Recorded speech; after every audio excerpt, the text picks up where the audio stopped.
Caríssimo internauta, seja bem-vindo. Hoje nós abordaremos, dentro do programa do Observatório Social do Brasil e a CACB, o webinário Como Vender para o Poder Público. É fundamental que você, internauta, participe destes eventos e desenvolva a sua cidadania social em relação àquilo que o poder público está realizando com os seus impostos. É de suma importância que você se conscientize, que você acompanhe, que você estabeleça uma estrita relação com o poder público. Nesse aspecto também eu me dirijo a você, empresário, que deseja vender para o poder público. Se você ainda não vendeu para o poder público e tem essa vontade, fique aqui conosco, acompanhe o nosso programa, acompanhe o nosso webinário, que você vai descobrir como poder vender para o poder público. Também me dirijo a você, internauta, que já vende para o poder público e que você tem interesse em aprimorar os seus procedimentos de venda para o poder público. Esse programa do Observatório Social do Brasil, em parceria com a CACB, é muito importante, pois dissemina e enfatiza a parceria para que você observe com muita tranquilidade aquilo que o poder público vem desempenhando, vem gastando o seu orçamento, com que ele gasta, aquilo que ele gasta, como ele gasta. Eu convido a conhecer os trabalhos do Observatório Social do Brasil e da rede que atuam nos municípios, ajudando a fiscalizar as contas públicas. E nesse programa de formação de cidadania, possibilita a você e aos empresários participarem em melhores condições dos processos de compras públicas, melhorando a eficiência dos recursos públicos frente às prefeituras, aos estados e ao governo federal. Nesse aspecto, hoje nós iremos abordar como vender para o poder público ou como vender para o governo. Em linhas gerais, a pergunta que sempre me fazem: professor Túlio, como é vender para o governo? O que eu preciso fazer para vender para o governo? Quais são as exigências que eu devo cumprir para vender para o governo? Outra pergunta que sempre me dirigem é: como o governo compra? Como são realizados os gastos governamentais em relação à contratação de obras, em relação à aquisição de produtos, à aquisição de bens e serviços, em relação à própria contratação de tudo aquilo que envolve a despesa pública. Quem no governo compra? Qual é o ator do governo que realiza as compras governamentais? Essa é uma outra pergunta também que sempre me dirigem. É importante também definirmos aqui em linhas gerais o que o governo compra. Geralmente, costumamos até fazer uma brincadeira interna, né? Que o governo compra de alfinete a foguete, passando pelas grandes obras, passando pelas pequenas obras, pelos grandes serviços, pelos pequenos serviços, ou seja, tudo aquilo que ele precisa utilizar para desempenhar suas atividades do dia a dia, quer seja aquele gasto de custeio, quer seja aquele gasto com investimento, ele tem que realizar um procedimento voltado às compras. Nesse sentido, o que o governo compra especificamente? Eu vou traçar em 3 linhas gerais. O governo contrata obras, o governo contrata serviços e o governo realiza as aquisições. Você, empresário que deseja vender para o poder público, deve, antes de mais nada, entender que esse governo obrigatoriamente realiza um procedimento administrativo para que essa aquisição possa ser viabilizada. Diferentemente do particular, que tem toda a autonomia para chegar a um determinado balcão e realizar um negócio, pois o particular tem essa liberalidade de chegar e negociar conforme lhe convier. A maneira mais conveniente que o particular encontrar, o particular, entre particulares, realiza as aquisições. Em relação ao governo, é um pouco diferente. Por quê? Porque o governo precisa, previamente, estabelecer um rito processual para realizar essas aquisições. Nesse mistério de realizar estas aquisições, é fundamental que você, que tem vontade, que tem interesse em vender para o poder público, tome conhecimento de algumas particularidades, dentre as quais aqui agora eu começarei a destacar. Então, o poder público, quando precisa contratar uma obra, um serviço ou uma determinada aquisição, seja ela qual for, precisa efetivamente realizar um procedimento de licitação. Você já ouviu a expressão licitação? Certamente é do seu conhecimento. Agora você vai aprimorar o seu conhecimento no sentido do que vem a ser esta licitação.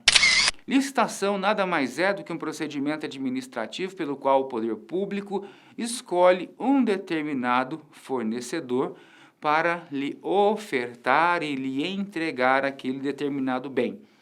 Aqui eu vou usar a expressão de bem no sentido genérico, porque ele pode se tratar de uma obra, ele pode se referir a um serviço, ele pode se referir a um fornecimento específico. Pois bem, em linhas gerais, nós temos a norma primaz, que está definida na Constituição Federal, que determina que para as aquisições, contratações de serviços, obras e bens, obrigatoriamente o poder público deve realizar uma licitação. Mas você já deve ter ouvido falar também nas exceções ao dever de licitar. Mas, professor Túlio, o que significa? Quais são essas exceções ao dever de licitar? Veja, não significa que o poder público vai contratar de qualquer maneira. Significa que o poder público tem uma exceção prevista em lei que ele pode ou dispensar a licitação ou ele pode inexigir a licitação. São dois dispositivos específicos na Lei 8666 de 1993, que neste momento nós não adentraremos ao mérito no que diz respeito às dispensas dos seus infinitos incisos do artigo 24 ou das inexigibilidades do artigo 25 da Lei 8666. O que eu quero tratar com você aqui agora, nesse encontro, é especificamente em relação às aquisições, onde nós temos, a partir do ano de 2006, com a implementação da Lei Complementar 123, o tratamento diferenciado dado às micro e pequenas empresas. E eu quero já aqui registrar você, internauta, que quando eu me referir às micro e pequenas empresas, eu as chamarei de MPE, para facilitar a nossa compreensão, e dentro deste conceito de MPE também está incluído o microempreendedor individual, figura criada pela Lei Complementar 128. Então, quando você me ouvir pronunciar MPE, leia-se que nós estamos falando do microempreendedor individual, estamos falando da microempresa e da empresa de pequeno porte. Por que eu estou me dirigindo especificamente a vocês agora, neste momento? Para lhes conferir o conhecimento necessário de quais são estes benefícios que foram trazidos pela Lei Complementar 123 para que você possa vender para o poder público. Isso não significa, caro internauta, que os demais portes de empresa, as médias e grandes empresas, não possam vender para o poder público. Pelo contrário, a diferença estabelecida na norma é que as MPS, você já sabe quem são as MPS, usufruirão de determinados benefícios que as médias e grandes empresas não usufruirão. Nessa perspectiva de trabalharmos aqui, primeiramente, os benefícios que são concedidos às MPS, é fundamental que você, internauta, você empresário, você observador social, você gestor público, enfim, você pregoeiro, você membro de comissão de licitação, tenha previamente já em mente os procedimentos que até então eram realizados.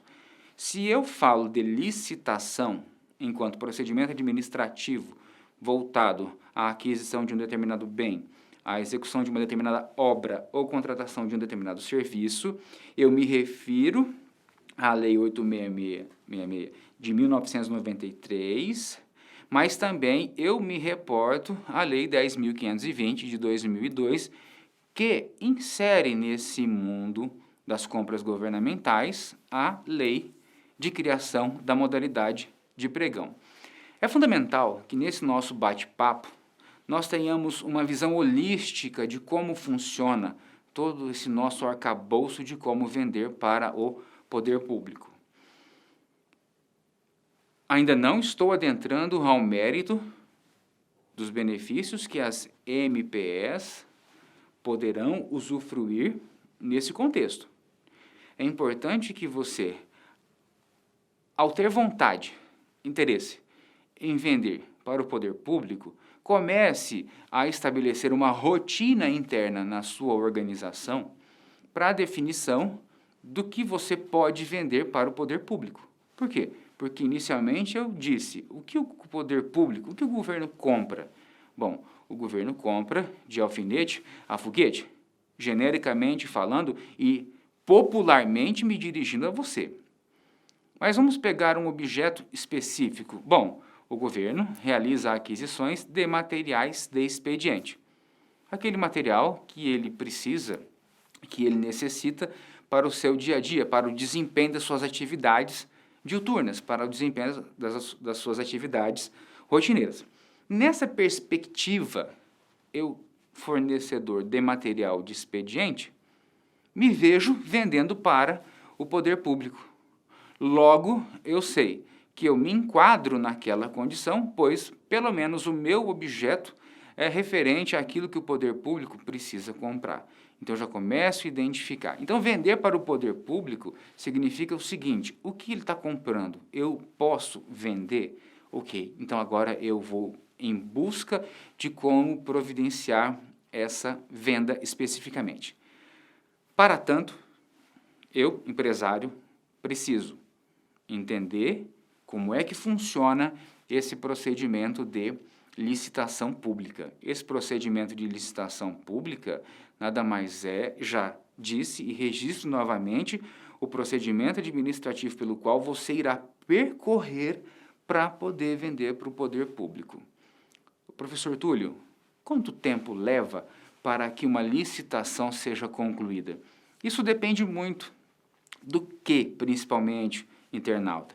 Isso depende da modalidade, depende dos prazos que essa modalidade se refere, depende das condições a que ela está posta. Então, quando vender para o governo, qual é o primeiro, o que eu preciso entender, primeiramente? O que é a licitação. Dentro dessa regra geral da licitação, eu vou entender quais são as modalidades. Mas, professor Túlio, o que são modalidades de licitação? Nada mais são do que as formas como esse processo de licitação vai se desenvolver. Então, ainda na vigência da própria Lei 8.666 de 93, nós temos algumas modalidades de licitação. Quais são? Concorrência, tomada de preço, convite, concurso, leilão. Com a edição da Lei 10.520 de 2002, qual modalidade nós observamos? Nós observamos a modalidade do pregão. Pois bem, nessa perspectiva de definir as modalidades, você, internauta, empresário, observador social, deve se ater à regra de como elas funcionam. Então, concorrência, tomada de preços e convite, nós temos um procedimento específico de trâmite processual. Já na modalidade de pregão, nós temos outro procedimento, nós temos um trâmite especial para esta modalidade. Por que um trâmite especial? Porque algumas regras são invertidas, alguns procedimentos são realizados de maneira diversa do que eram realizados nas outras modalidades de licitação. Então, quando você, ao participar dos nossos cursos, dos nossos webinários, você, nesse programa de formação de cidadania, vai poder ter um contato direto, por exemplo, com o programa curso de formação de pregoeiro ou com a modalidade de pregão. Então, eu não vou aqui avançar nos requisitos voltados às modalidades em si, e vou me ater, nesse nosso bate-papo, quanto às regras da definição de como é que nós vamos identificar a possibilidade de vender para o poder público, ok? Professor Túlio, muito legal, eu tenho interesse em vender para o poder público, como eu faço? Eu quero separar com você aqui 2 momentos. O momento de preparação da minha organização para poder vender para o poder público. E depois eu quero separar em um segundo momento para entender esses benefícios desse tratamento diferenciado que é conferido às MPS. Pois bem, num primeiro momento, eu vou identificar internamente, como já disse, a minha linha de fornecimento. Segundo, eu vou identificar se eu tenho capacidade para vender para o governo. Mas, professor Túlio, como assim capacidade para vender para o poder público? Eu já tenho aquela linha de fornecimento de materiais, por exemplo, ao citado anteriormente, material de expediente. Você tem a capacidade de vender para o poder público dentro das condições às quais o poder público está impondo a você? Lembre-se que eu disse que entre particulares há uma liberalidade de negociação que não existe com o poder público, pois o poder público vai prefixar as regras e você deverá atendê-las. Como funciona? Através do edital de licitação, que eu tomarei conhecimento do que o poder público está comprando e quais são as condições de participação em relação àquela matéria específica. Pois bem, nessa perspectiva de analisar a minha capacidade técnica de fornecimento, eu também tenho que identificar se eu estou em dia com a minha regularidade fiscal. Professor Túlio, como assim regularidade fiscal? O que significa isso na prática? Aquele que está em débito com o poder público não pode, por ele, ser contratado.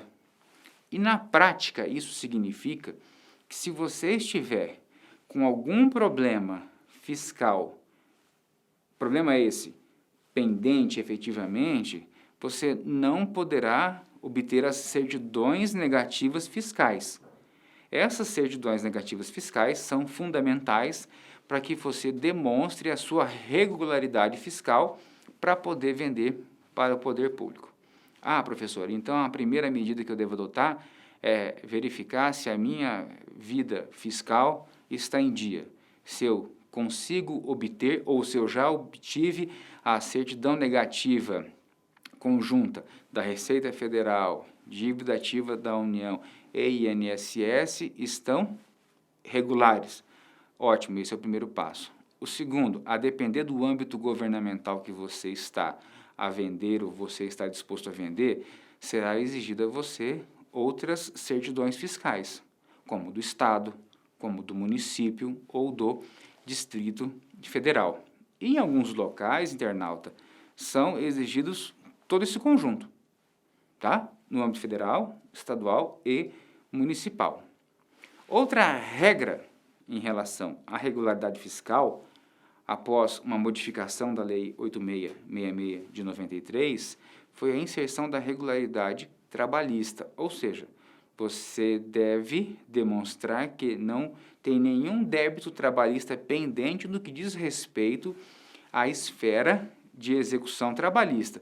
Ah, professor, eu já, infelizmente, fui executado na Justiça do Trabalho, mas paguei meu débito.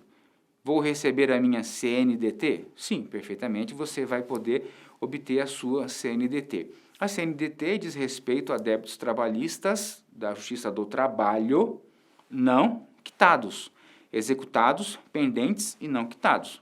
Então, você vai ter que ficar muito atento em relação a essa questão da regularidade fiscal e trabalhista. Esse é o segundo passo, porque o primeiro você já identificou que é do ramo pertinente ao objeto e tem capacidade de fornecimento daquele determinado produto. O segundo é essa regularidade fiscal e trabalhista. Em relação à própria formação da sua personalidade jurídica, o poder público pode comprar de pessoas físicas ou de pessoas jurídicas. E eu recomendo que você realize uma leitura pormenorizada do artigo 27 ao artigo 33 da Lei 8666 para se familiarizar em relação a estas obrigações específicas. Pois bem, já defini a questão da minha capacidade, do meu objeto, da minha regularidade fiscal e trabalhista, e agora eu quero entender melhor, professor, a respeito da minha condição de usufruir desses tratamentos diferenciados para a minha condição de MPE. Pois bem, aqui você começa a navegar num assunto muito interessante.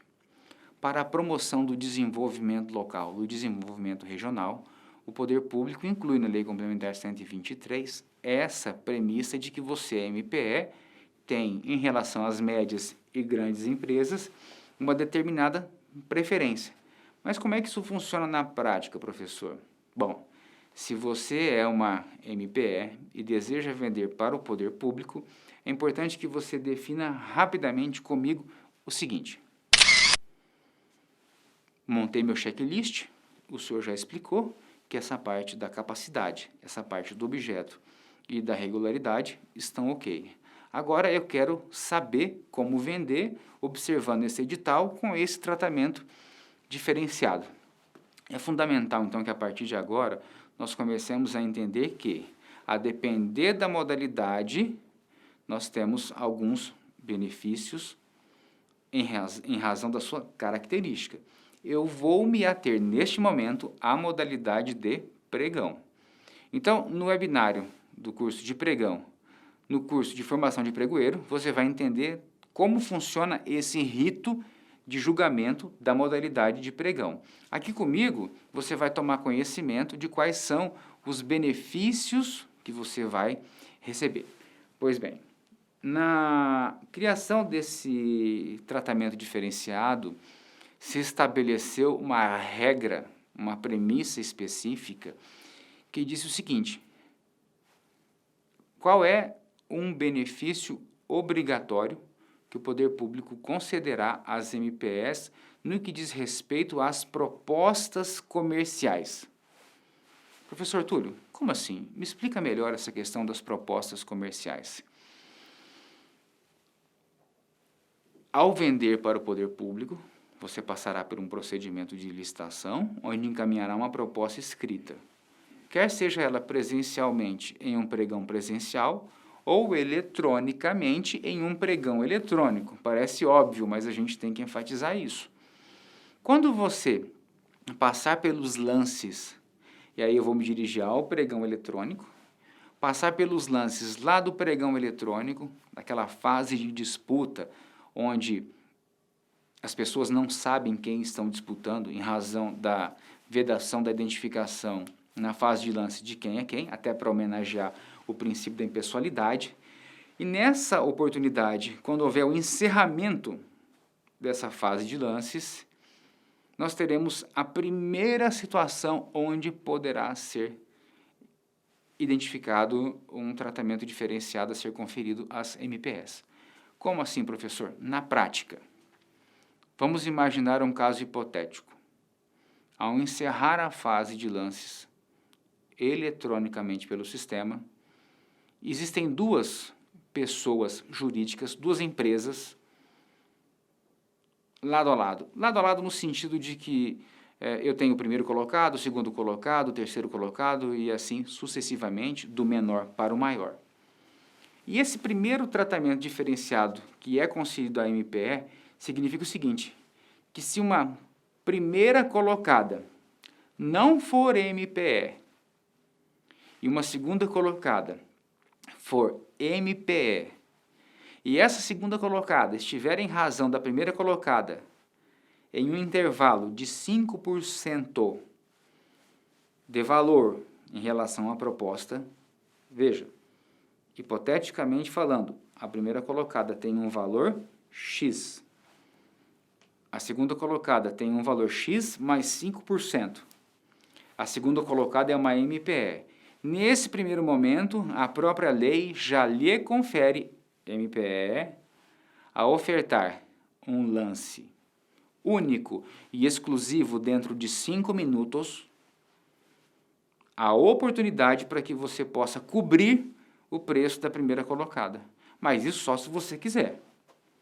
Tá? Esse benefício ele é obrigatório para ser concedido, mas o poder público, veja, o poder público tem a obrigação de conceder esse tratamento, mas você, empresário, tem a faculdade de exercê-lo.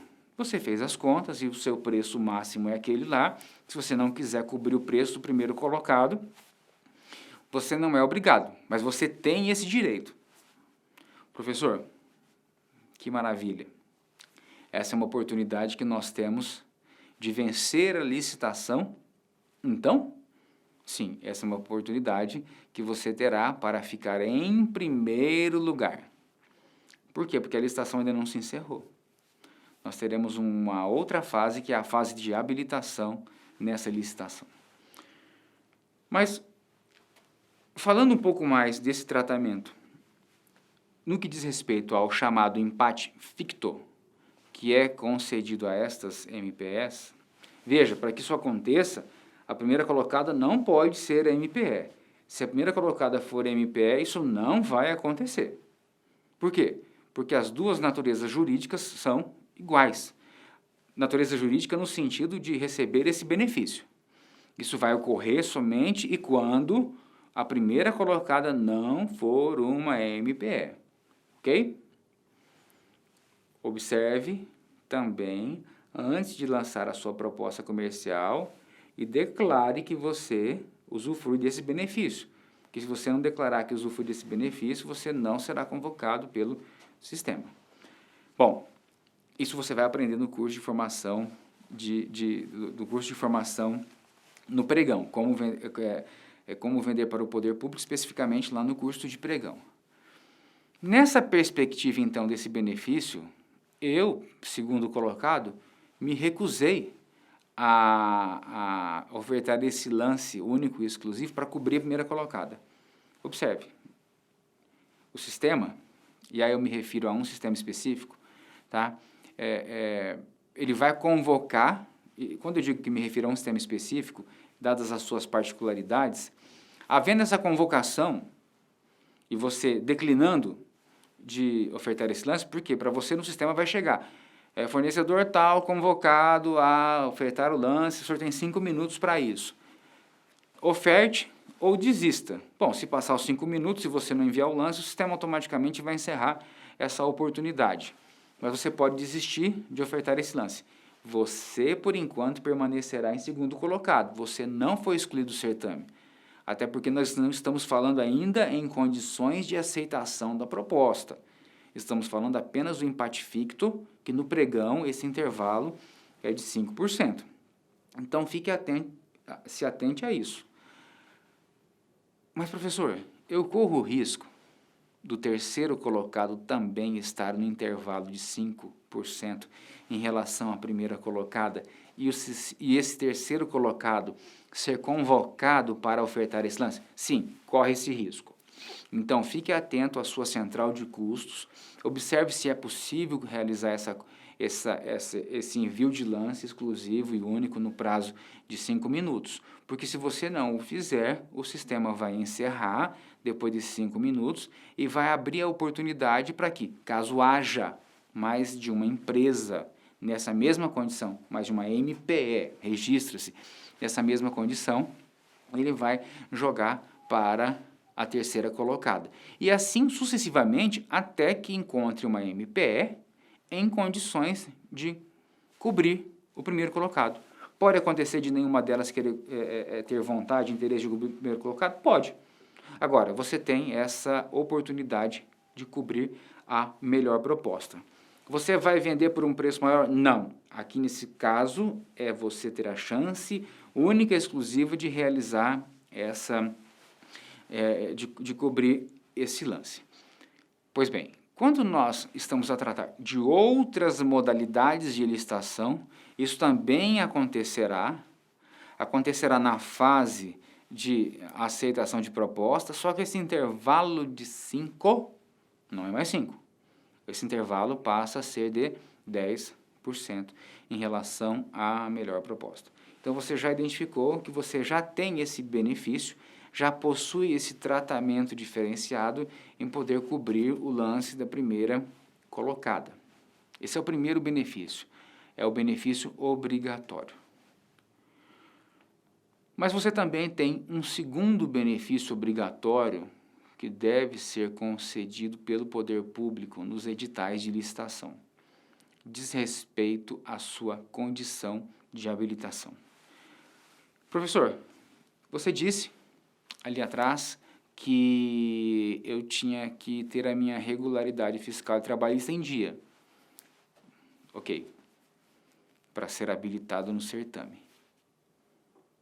Para participar, não necessariamente, mas para ser habilitado.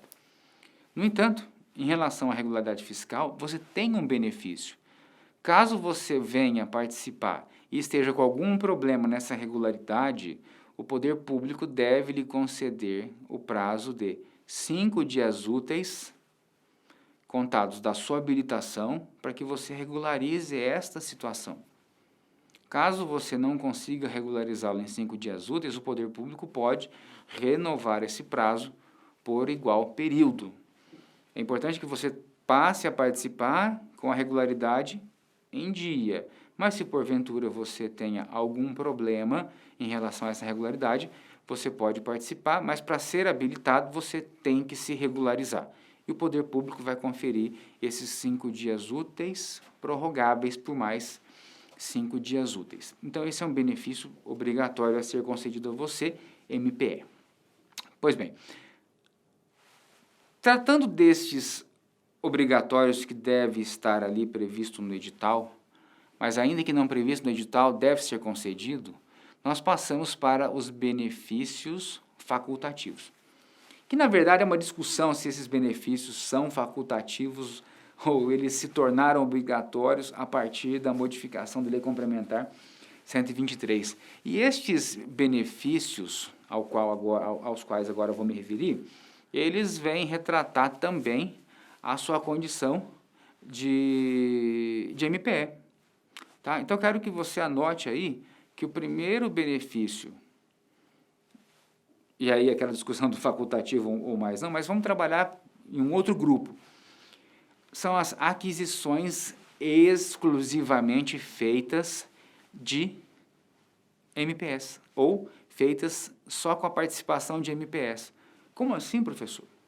Só vai participar desse certame as MPS? Sim, só participarão desse certame as MPS. Mas como é que isso funciona na prática? Bom, o poder público, ao realizar licitações cujo valor estimado seja de até R$80 mil, professor, por item ou por lote? Ou pelo valor total da licitação, a depender do critério de julgamento que foi estabelecido. Se em uma licitação eu tiver 10 itens e cada item tiver no máximo o valor de R$80 mil, será a participação exclusiva para aquele item cujo valor máximo seja de até R$80 mil. Professor, mas todos os itens, não estou falando o total da licitação, de todos os itens. Item 1, 79 mil, exclusiva para MPE. Item 2, 59 mil, exclusivo para MPE. Item 3, R$80.500. Não pode ser mais exclusivo para MPE aquele item específico. Os demais itens deverão ser exclusivos para as MPS.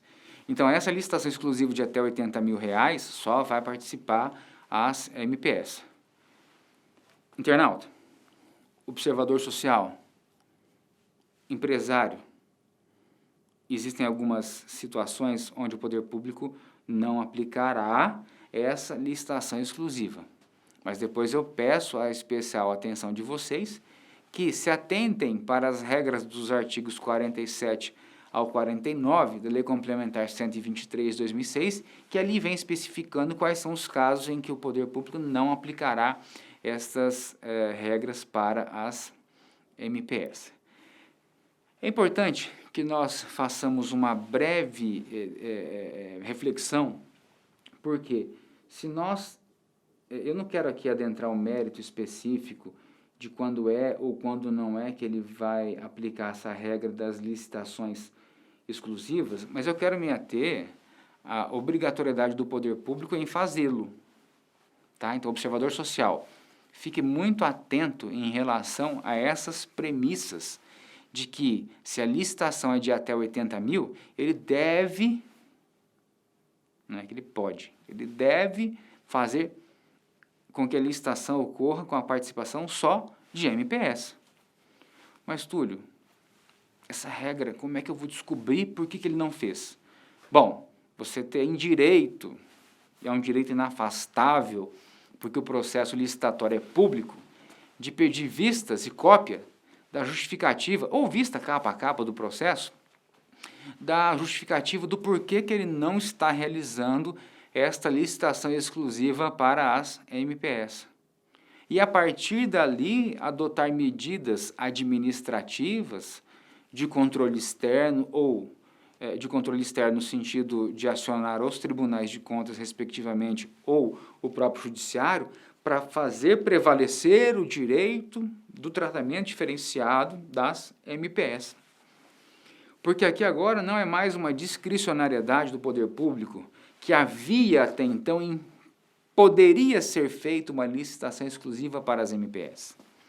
Agora ele deve fazê-la. E quando não realizá-la nesses termos, veja, essa de até 80 mil reais, tá, internauta? Tá, observador social, ok, empresário de MPE, ele deve justificar por que não realizou esta licitação exclusiva para as micro e pequenas empresas. Isso é muito importante para que você coloque em prática efetivamente esse exercício da cidadania.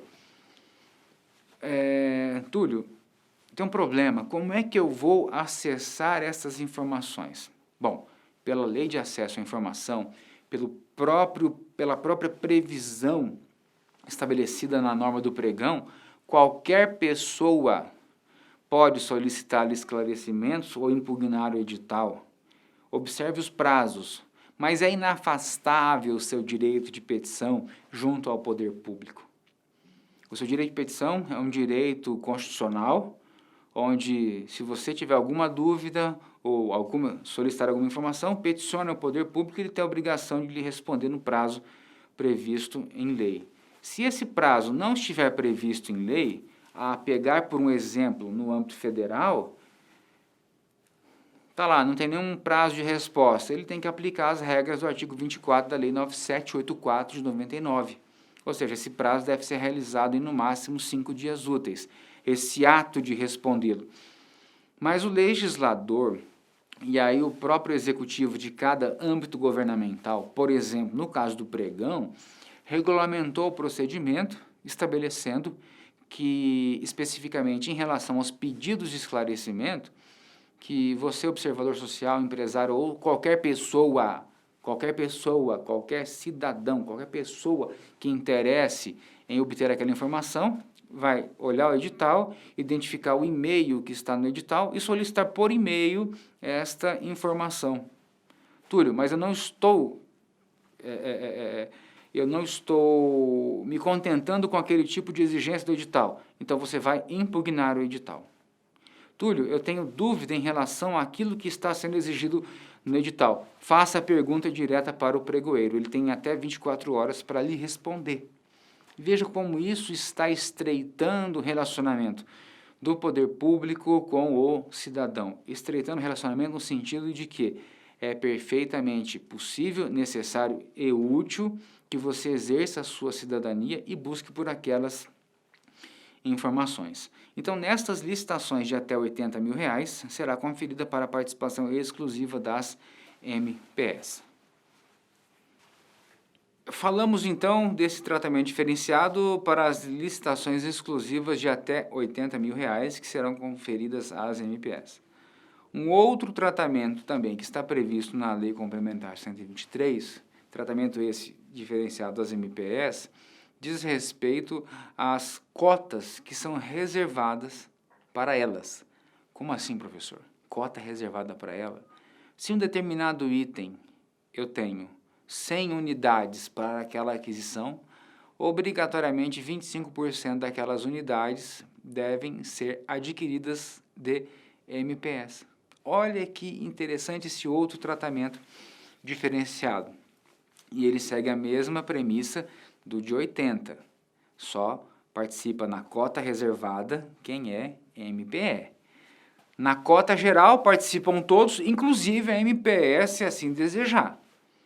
Então, para que isso aconteça, deve haver previsão expressa no edital, onde vai definir a questão do preço máximo que se admite a pagar pela cota reservada e pela cota geral, e que haja uma harmonização desses valores entre os ganhadores da cota reservada e da cota geral. Eu posso ser ganhador das duas cotas? Pode, se você dentro da participação no certame obtiver a melhor proposta. Veja, na cota reservada só para você, não tem um empate ficto de 5% em relação à melhor proposta. Na cota geral, existe a possibilidade da aplicação do empate ficto para você, MPE. Observe que, veja, na de 80 mil não tem empate ficto porque só participa MPE. Na cota reservada de 25% não tem empate ficto porque só participa da cota reservada quem for MPE. Mas nesse item, cota reservada e cota geral, na cota geral você também, MPE, pode participar e usufruirá dos benefícios do tratamento diferenciado dos 5% em relação à melhor proposta, como lá no benefício geral que eu já comentei com vocês. Então essa é uma outra facilidade, um outro tratamento que é conferido a você, MPE. Outro benefício também que deve constar no edital, no caso da contratação de serviços, é que seja identificada a possibilidade de subcontratação de MPS para aquele serviço específico, desde que definido no edital, com as regras estabelecidas previamente, para você poder participar conjuntamente com a grande empresa, ou seja, serviço, havendo a previsão de subcontratação de MPE, participam a grande e já vem com toda a documentação aquela MPE que vai ser subcontratada para aquelas parcelas específicas que foram definidas no instrumento convocatório. Então, se nós trabalharmos com essas premissas da definição de que é perfeitamente possível receber do poder público esses incentivos, esse tratamento diferenciado, nós começamos a identificar o seguinte: agora eu já sei que tipo de material eu posso fornecer, já sei que tem que estar de maneira regular com as minhas condições de habilitação, já defini a minha capacidade técnica, já entendi quais são os meus benefícios, já entendi o que eu posso receber de tratamento diferenciado nesta licitação, agora eu quero efetivamente vender para o poder público. Nessa perspectiva, observador social, empresário, cidadão, internauta, eu convido você a participar de todos os nossos webinários, eu convido a participar de todos os nossos cursos do Observatório Social do Brasil. Eu quero enfatizar que essa parceria, essa iniciativa do Observatório Social do Brasil, da CACB, do SEBRAE, é importante para que nós possamos disseminar a cultura da integridade e da compliance nas licitações públicas. Eu me chamo Túlio Silveira, eu participarei de outros webinários e estarei com vocês também nos nossos cursos. Será um prazer encontrá-los novamente aqui. Venha, desenvolva a sua cidadania, participe das compras governamentais, exerça a fiscalização social efetiva. Fiscalização social efetiva é aquela onde nós temos acesso à informação e nós ali desempenhamos o nosso direito de cobrar do poder público que o gasto do poder público tem que ser feito de maneira eficiente. Já me perguntaram, professor, o poder público tem que dar lucro como uma empresa?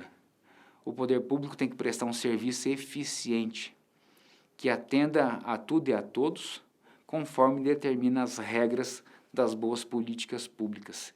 E você, observador social, você, cidadão, embora não tenha interesse em vender para o poder público, mas você pode efetivamente e deve acompanhar os processos das despesas públicas. Hoje, com a informatização, o acesso à informação é muito mais rápido. Eu, particularmente, nos momentos de descontração, às vezes, coleto algum edital para analisar e verificar se ali se encontra alguma irregularidade. Mais uma vez, me chamo Túlio Silveira, estou à sua disposição e será um prazer reencontrá-lo em nossos webinários e nos nossos cursos. Obrigado pela atenção de todos vocês.